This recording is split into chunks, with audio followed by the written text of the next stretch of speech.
Hi guys, this is Max here, back again with hopefully another great political video, you know, for a change. And today we're going to take a look at redistricting again. I'm going to give you a little update on how things stand at the moment.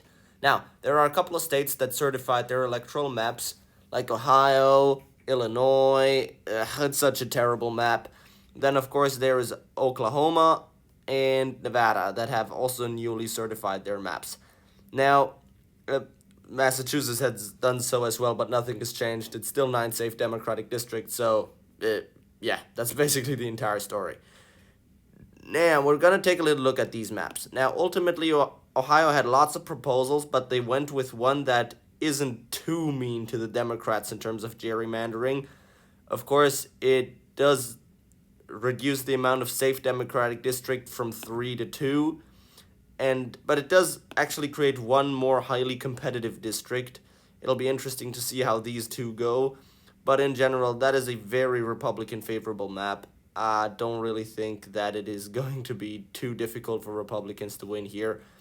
And also, this map, it does get rid of Tim Ryan's district in a certain way, so yeah, all right then. But this map is actually not too bad in terms of gerrymandering. Now, I wish I could say the same thing about Illinois, because the map Illinois ultimately chose is just a complete and utter gerrymander. And in my eyes, Illinois' 15th district, the worst district of the cycle. I mean, just look at it. At one point, it is just less than a mile narrow or something like that. Right here, it is terrible. I don't like that map. Really, not at all. Now, there might still be a chance that Illinois' 7th district could flip Republican, that Illinois' 14th, not necessarily the 11th, but the 6th, and of course the 13th might flip, in which case this would be a dummy mander that ends up benefiting the Republicans more than the Democrats originally thought, but nobody knows, and so ultimately we'll have to see and wait. Wait and see, of course. I'm sorry. Now, we also got proposals from Minnesota. That is something new. We didn't have it last time I made this video, and the current proposal reduces the amount of competitive districts by 1 and turns a what used to be a safe Democrat district into a likely Democrat district. I believe so. No. It simply turns what used to be a very competitive district into a likely Democrat district, which is Minnesota second plus D plus 1. It's now D plus 5. And this district, which used to be R plus 15, would now just be R plus 12. However, that district up there, which, believe it or not, this district here, which used to have a Democratic incumbent until last year, it's now a safe red district, not even up for debate anymore. Now, we got anything else to talk about here? Let's see. It'd be interesting to see if Tennessee's new congressional map actually leaves the Democrat at 2 districts or tries to break it down even further. Nope. Tennessee leaves the Democrats at 2 districts. If they wanted to, they could also decide to take out that one district in the center, but apparently Republicans are not doing it. That's good because fewer gerrymandering. Now, South Dakota has certified its map, but it has only 1 district. That's not very interesting. Let's see California, because that state has the most electoral votes out of any state, and therefore the most congressional districts. And it still stands at 1 proposal. We already covered that in a previous video, but I'll briefly look it up right now. Yeah, that's the way how it's going to look like.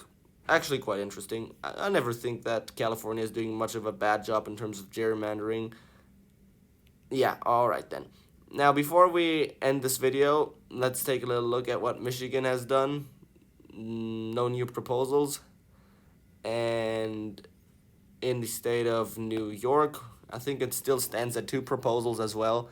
There was actually a ballot initiative from New York Democrats that would have made various changes to the redistricting process, making it more easy for Democrats to gerrymander the state, but it did not go through, so I assume New York State will not be gerrymandered as much as it could be.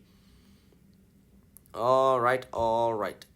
Now, I believe, however, that should mostly be it. We could take another look at Maryland, which still considers 2 proposals.